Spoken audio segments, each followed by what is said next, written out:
I have been feeling frustrated with the weather lately. It has mainly been grey and cloudy with very little actual sunshine, plenty of wind, and lots of what I call tickly showers that haven't even really been substantial enough to sufficiently water the garden. I have been looking back at videos from this time last year, and honestly, we were picking strawberries, harvesting broccoli, and pretty much all of the crops were planted and established. But this year, everything is growing really slowly, and we've still got a lot of crops to get planted, which means we're still nursing them because it's just not warm enough to get them out. I always struggle with putting too much pressure on myself for not doing enough, and it can be too easy to beat myself up about how slow things are going. But when I actually reflect on everything I've been able to achieve, I see that Mother Nature is actually the one who determines what I do and when, so the rumination is mostly unwarranted.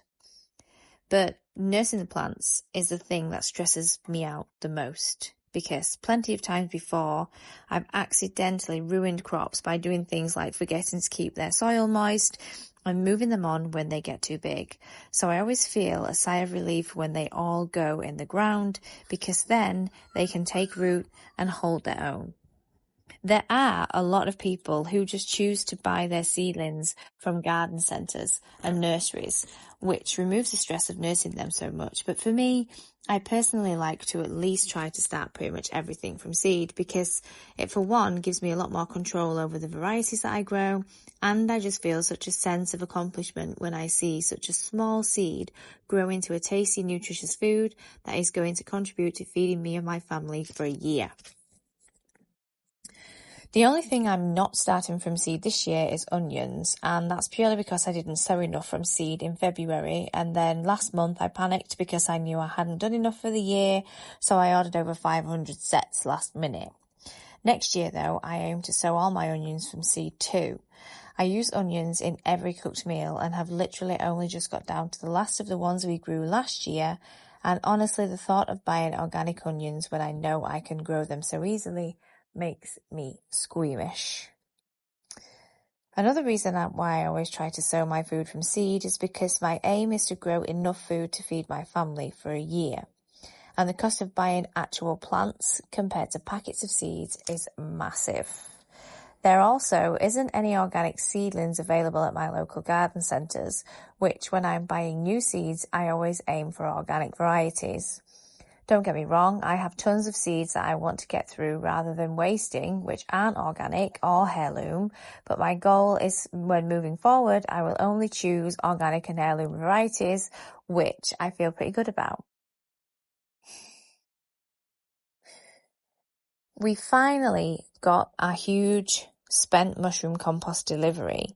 So we were able to finish rotivating the rows in the pasture garden this week and uncover the ones we put in last year. So I finally got 3 of my big crops out this week after all, starting with my brassicas. I have a love-hate relationship with growing brassicas here in the UK, which I'm sure any other UK growers can agree with, because the biggest problem I have is with the cabbage white butterflies who lay their eggs on the brassicas, and these can easily destroy your crops if left unchecked. But I do like to make a lot of fermented foods like sauerkraut because I am so passionate about looking after our gut health, and I fully appreciate the nutritional value of foods like broccoli in the fight against aging and disease. My daughter's favourite is broccoli as well. But what actually matters to me is that my food isn't grown with chemicals, has been ripened by the sun on its skin, has been eaten or preserved within minutes of being picked, and hasn't travelled 1,000 miles to my table. So growing my own brassicas and putting up with the caterpillars is a necessary battle and one I am willing to deal with.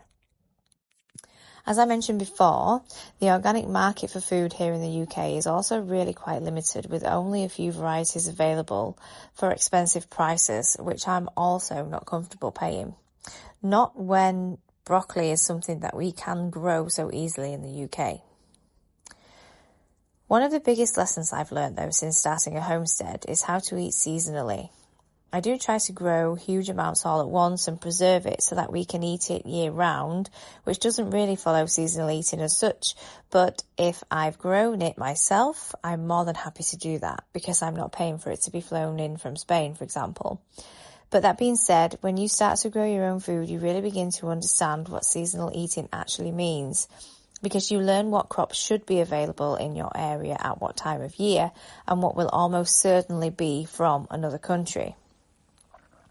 Buying foods from other countries is something I try to avoid because it's never clear what their regulations are on the use of chemicals and sprays, even with organic farming practices, both during the growing season and post-harvest. If I could find reliable information about the agricultural practices in other countries, then I might feel a little differently and be willing to buy them. But right now, I think I'll just grow my own, which in my mind removes the risk. I'm hooping and meshing these brassicas until they become established, mainly to protect them from the pigeons, because many a time before I've had pigeons pull out the smaller plants because they think they're a tasty snack. But once they're established and rooted and a little bit bigger, I'll more than likely remove the mesh so I can deal with the cabbage whites more effectively. In my experience, no matter how much you mesh the brassicas, they always find a way in. I have 60 brassicas in this bed, which are a mix of cabbages, cauliflower and broccoli, and each of them should be ready at different times throughout the summer and autumn, which if all goes to plan will reduce the overwhelm when harvesting and processing. The idea is that each one will be ready at a different point so I can harvest them one at a time without having to do them all at once.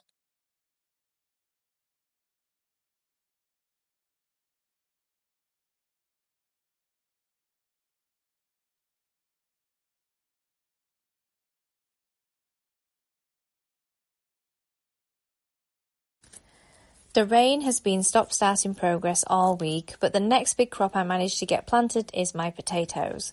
I wasn't entirely sure I was even going to do potatoes this year because the last 2 years I haven't had much success with them at all. In 2024, we didn't get good yields, and last year all our potatoes were really tiny. I also tried to plant some in autumn in the kitchen garden, but they all ended up with blight, so I had to pull them all before they even had a chance to grow full size. We normally grow our potatoes in buckets, but last year I know we ended up with tiddly potatoes because we didn't water them enough. In my research, I found that when potato plants don't get enough water, they focus on root production rather than tuber formation. So our poor result was most definitely our fault. As you can imagine, I have felt pretty disheartened about growing potatoes, but from a health perspective, in my experience, my body deals so much better with fresh foods like potatoes and squash rather than things like pasta, rice and bread. Because of our poor results from potatoes last year, we have eaten a lot of rice over the winter as our squash ran out pretty quickly, and the quality of organic eating potatoes in the UK that have been grown in the UK is questionable.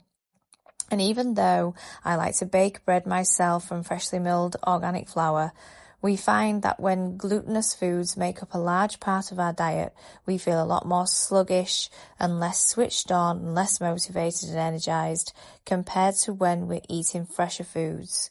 So we want to try and reduce the amount we need to rely on these kinds of foods. So here I am giving potatoes another go.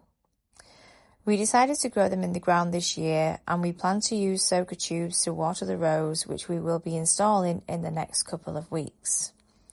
And this time, I actually did some research and bought organic seed potatoes from Potato House, and the varieties I went for are blight resistant and are meant to store well.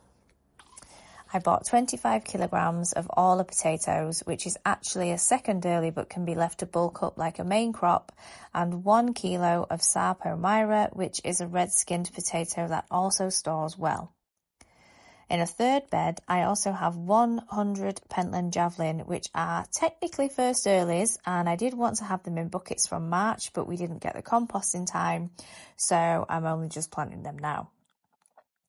I do have a lot of faith in the garden to do its job, and even when we've been faced with issues from pests before, or other problems, we've always had pretty good results. But if anything, it's these potatoes that are the only thing I have any nerves about. Fingers crossed with third time lucky. The third crop I managed to get out was my onions. I still have a few that I've held back to put round the tomatoes in the pasture beds, but I have 2 full beds of onions in the kitchen garden and half a square bed. The sets that I went with were Stuttgarter Giants, Red Baron and Stir-On. I'm also meshing these until they've rooted because in my experience again, the birds like to pull them out.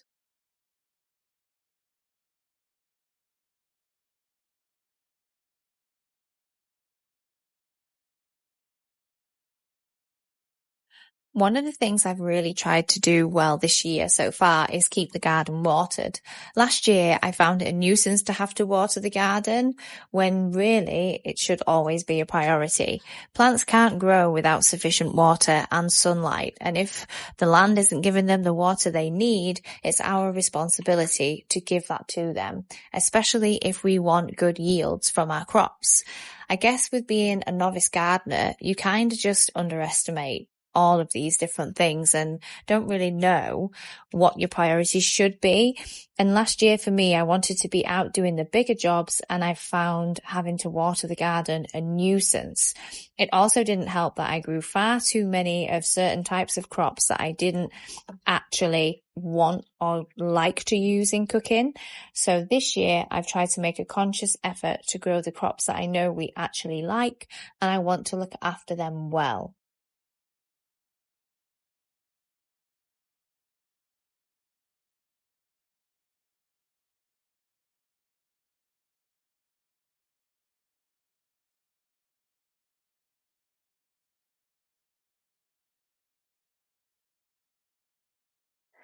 The final exciting thing we did this week was picking up our beef order from a local farm. We got 98 kilograms of beef, which equates to half a cow. We have a good relationship with the farmers and we know that the cows are raised well on pasture without the use of antibiotics, etc., etc. I like to stock up the freezer with meat in advance because during growing season it gets super chaotic and it's one less thing on my mind to remember to do. That did mean that I had to clear out some stuff to make space for it, so we ended up making some soft cheese, rendered down some tallow, minced some pork and venison that we butchered in the winter for burgers, and baked some tasty apple cakes. Oh, and did plenty of dishes. All in a week's work on Haverbash Homestead.